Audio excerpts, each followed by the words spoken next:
तो दोस्तों, destination NEET आ चुका है और अभी तक की जो भी तैयारी थी उसको परखने का समय इस वक्त आ चुका है। साल 2 साल की जो भी मेहनत थी उसको अब दिखाने का वक्त आ चुका है और यही वो वक्त है जिसमें आपको खुद को आजमाने का वक्त आ चुका है। जी हाँ दोस्तों, नीट का पेपर है। अब मुझे उम्मीद है आप अपनी तरह से पूरी अच्छी तरह से तैयारी कर चुके होंगे। मन में कुछ डर होंगे, कुछ डाउट्स होंगे, होना लाजमी है। जब इतना बड़ा पेपर है जिसके ऊपर आपने बहुत सारे ड्रीम्स देखे हैं तो कहीं ना कहीं थोड़ी सी घबराहट ज़रूर होती है। आइए इस वीडियो के अंदर हम बात करते हैं कि इस लास्ट डे के अंदर आपको किन बातों का ध्यान रखना है और नीट के पेपर के दौरान आपको किन बातों का ध्यान रखना है। आइए मैं आपको बताता हूँ। देखिए, सबसे पहली बात है, आप अपने जितने भी कागजात हैं, मीन्स रोल नंबर वगैरह जो भी चीज़ हैं आपकी, आपका आइडेंटिटी कार्ड, उन सभी को अभी से संभाल के रख लीजिए। ज़रूरी है ये आपके लिए, क्योंकि बहुत सख्त नीट का बिहेवियर होता है। वहाँ पर जितनी भी आपकी चेकिंग होगी बहुत सख्त होगी, तो इसलिए इन बातों को पहले से ही ध्यान रखिए कि जो ड्रेस कोड है और जो आपको आईडी कार्ड वगैरह मिला है, जो कुछ भी है, वो सभी कागजात अपने संभाल के रख लीजिए। और जहाँ तक केमिस्ट्री की बात है, केमिस्ट्री पेपर की बात है, तो ये ध्यान रखिएगा कि सबसे पहले आप थियोरेटिकल पोर्शन को अटेम्प्ट कीजिएगा और उसके बाद न्यूमेरिकल पोर्शन की तरफ आगे बढ़िएगा। बल्कि मैं तो यही कहूँगा कि पूरे के पूरे नीट एग्जामिनेशन में इस बात को फॉलो कीजिएगा कि पहले थियोरेटिकल और फिर न्यूमेरिकल में थोड़ा सा समय लगता है और हमें इस नीट के एग्ज़ाम में उस समय को ही बचाना होगा, उस समय को सेव करना होगा। तो जैसे आप अगर केमिस्ट्री सॉल्व करते हैं तो आप इनऑर्गेनिक केमिस्ट्री, ऑर्गेनिक केमिस्ट्री इनको पहले कीजिए और फिजिकल केमिस्ट्री के वो क्वेश्चन जो थ्योरेटिकल हैं उनको पहले कीजिए और जो भी आपका न्यूमेरिकल पोर्शन है उसको बाद के लिए छोड़ दीजिएगा। अगर थोड़ा बहुत समय लगता भी है तो वो बाद में आपके पास आएगा। स्पीड शुरू से मेंटेन करनी है। और एक बहुत ही ज़्यादा इम्पॉर्टेंट बात कि आपके पास फिजिक्स के क्वेश्चन होंगे, मैथमेटिक्स के होंगे और केमिस्ट्री के, जहां आपको रफ वर्क करना होगा और रफ वर्क के लिए कोई एक्स्ट्रा शीट नहीं मिलेगी, उसी के अंदर करना होगा। सो रफ वर्क मैनेजमेंट बहुत ज़रूरी है कि आप शुरू से ही जो भी रफ वर्क करते हैं वो बहुत छोटे छोटे इलाकों के अंदर, बहुत छोटे एरियाज़ के अंदर होना चाहिए। एक्स्ट्रा शीट रफ वर्क के लिए नहीं मिलेगी। बहुत सारे बच्चे, हम पिछले 20 सालों से इस बात को देख रहे हैं कि बहुत सारे बच्चे एक कंप्लेंट ज़रूर करते हैं कि रफ वर्क के लिए हमारे पास स्पेस नहीं था, हमने बहुत मुश्किल से किया। तो इस स्पेस मैनेजमेंट का ध्यान ज़रूर रखना है, ये बहुत ही इम्पॉर्टेंट चीज़ है। आइए बताता हूँ आपको कि आपको हर चैप्टर वाइज किन किन इम्पॉर्टेंट चीज़ों को इस वक्त रिकलेक्ट करना है।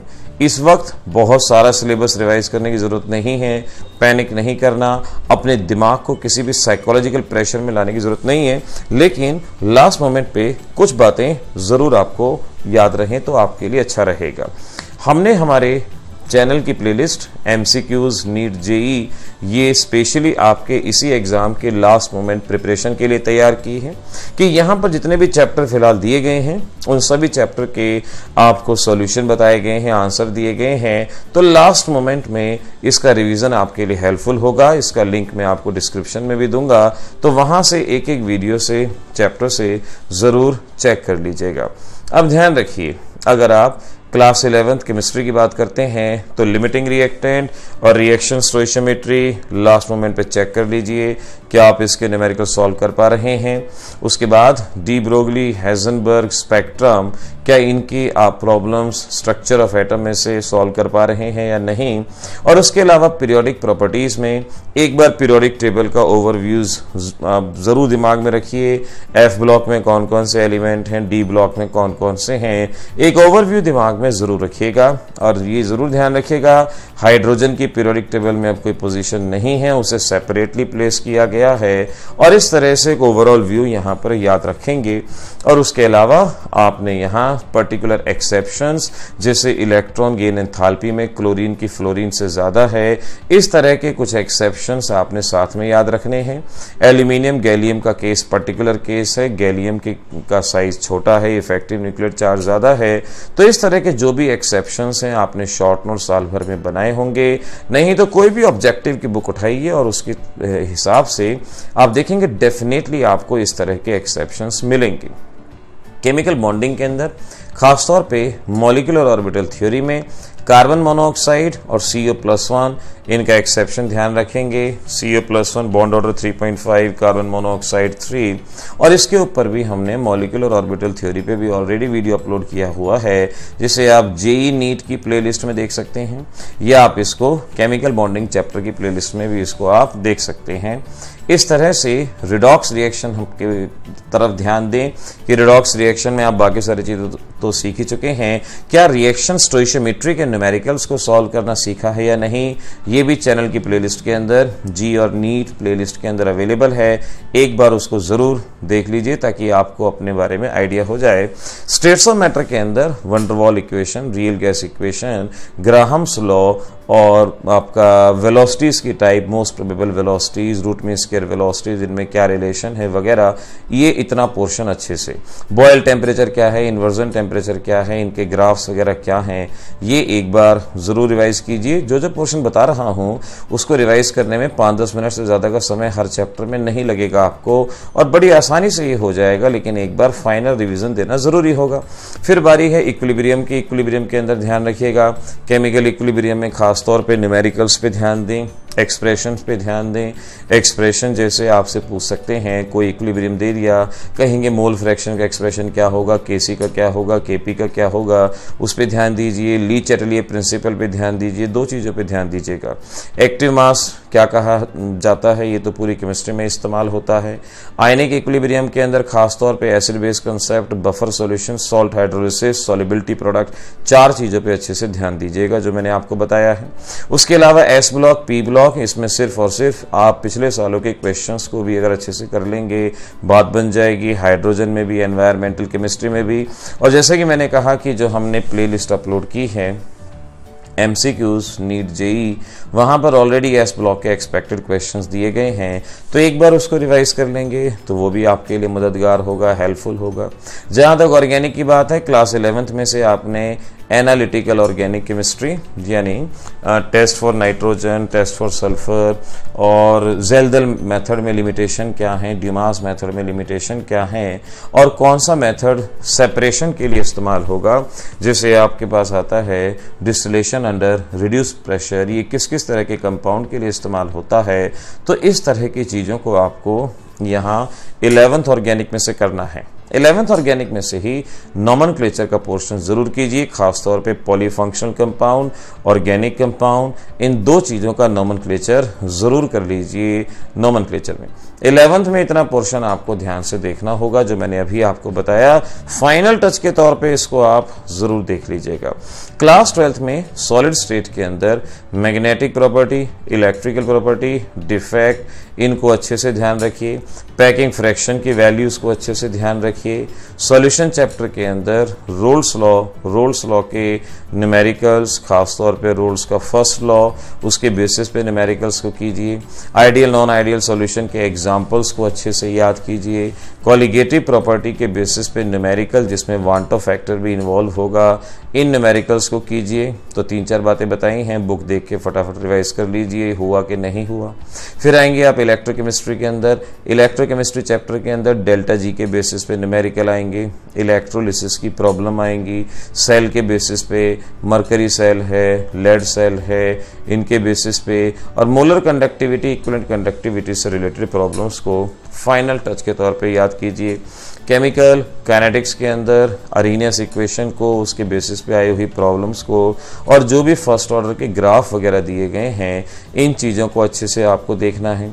सरफेस केमिस्ट्री में प्रीवियस ईयर की प्रॉब्लम्स को अच्छे से आपको करना है, या एनसीईआरटी बेस्ड MCQs अगर आपके पास हैं तो आप उनको सरफेस केमिस्ट्री में से अच्छे से पढ़ लीजिए।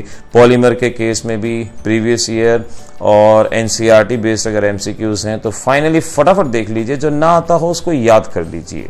और ऐसे ही केमिस्ट्री इन एवरीडे लाइफ, वहाँ पर भी फटाफट फाइनल टच के तौर पे एनसीईआरटी के जो इम्पोर्टेंट हैं उसको आपको देख लेना है।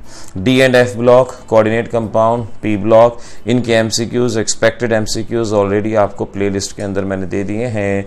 एमसीक्यूज नीट जे की प्लेलिस्ट, फटाफट से उनको रिवाइज कर लीजिए, जो रीज़न आपको वहाँ बताया जाता है उनको याद कर लीजिए। और ऐसे में अब आपको पूरी किताब पढ़ने की ज़रूरत नहीं है। खास तौर पे पी ब्लॉक में रिएक्शन के बेसिस पे क्वेश्चन कि भाई इस रिएक्शन के दौरान कौन सी गैस बाहर निकलेगी, और उसमें इस तरह से आएंगे कि इनमें से कौन सा स्ट्रॉन्ग एसिड है। एसिडिक के बारे में बात करें तो फास्फोरस आपका एक्सेप्शन होता है, बाकी सभी में एसिडिक कैरेक्टर ऑक्साइड का पीरियड में इंक्रीज होता है, डाउन द ग्रुप डिक्रीज होता है। और अदरवाइज आप कैसे सॉल्व कर सकते हैं, oxidation number is directly proportional to the acidic character. तो आपने रिएक्शन के बेसिस पे ऐसी प्रॉब्लम कि जहाँ पर कौन सी गैस निकलती है या नहीं। देखिए यूट्यूब पे आजकल बच्चों के लिए बहुत सपोर्ट हो गया है, काफ़ी सारे अच्छे अच्छे टीचर्स अपने वीडियोस अपलोड करते हैं, तो फ़ायदा उठाइए उनका, आपके लिए ही हैं ये सब, आप फ़ायदा उठाइए। बहुत लोग बहुत ही अच्छा काम कर रहे हैं और इसके लिए मैं बल्कि यही कहूँगा कि ये नेशन डेवलपमेंट के अंदर उनका कॉन्ट्रीब्यूशन है, जो डेफिनेटली हमारे कंट्री की हालात, कंट्री के पिक्चर को बदल के रख देगा कि जो बच्चे अंडर प्रिविलेज, जिनके पास सारी चीज़ें नहीं पहुंच पाती थी, अब वो बच्चे भी बड़ी आसानी से इन चीज़ों को देख सकते हैं, समझ सकते हैं। तो फ़ायदा उठाइए इन चीज़ों का।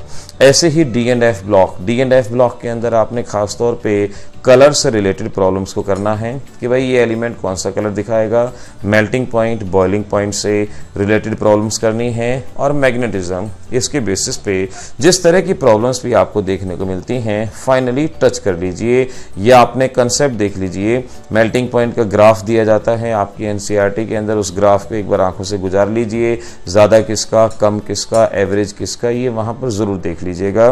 कोऑर्डिनेशन कंपाउंड में आइसोमर के बेसिस पे क्वेश्चन मस्ट है, भूलना नहीं है। आइसोमेरिज्म, खास तौर पे स्टीरियो आइसोमेरिज्म, इसका क्वेश्चन बहुत अच्छे से आपको देखना है।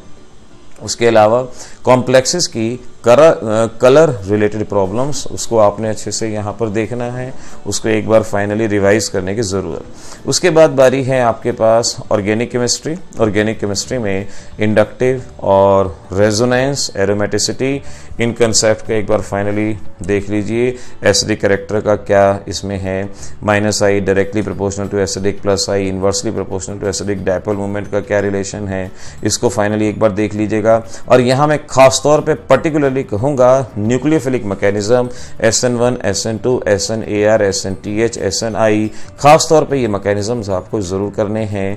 इनका भी आपको ऑर्गेनिक केमिस्ट्री की प्लेलिस्ट के अंदर लिंक दिया गया है।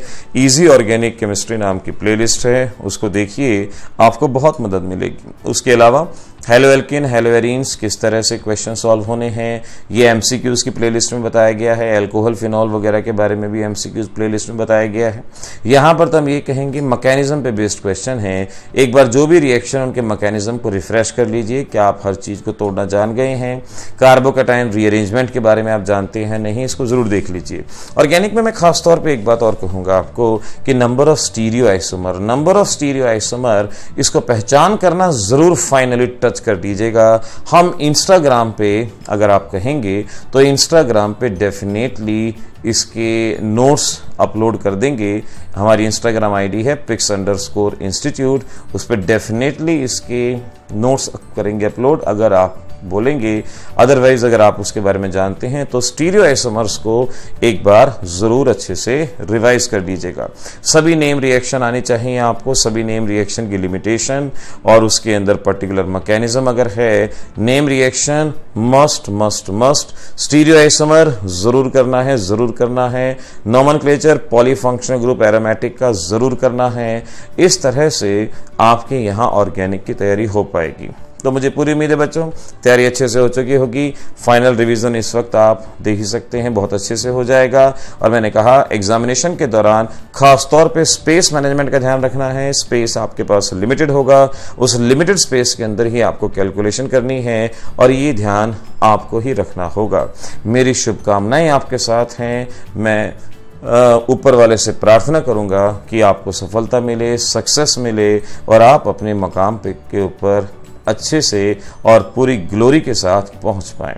All the best, happy examination. और जैसा ही पेपर होता है आप हमें ज़रूर बताइएगा, चाहे इंस्टाग्राम पे बताइएगा, व्हाट्सएप पे बताइएगा, कमेंट सेक्शन में, क्योंकि हमें भी मालूम पड़ना चाहिए कि हमारे बच्चों के मार्क्स कैसे आए, उनका पेपर कैसा हुआ।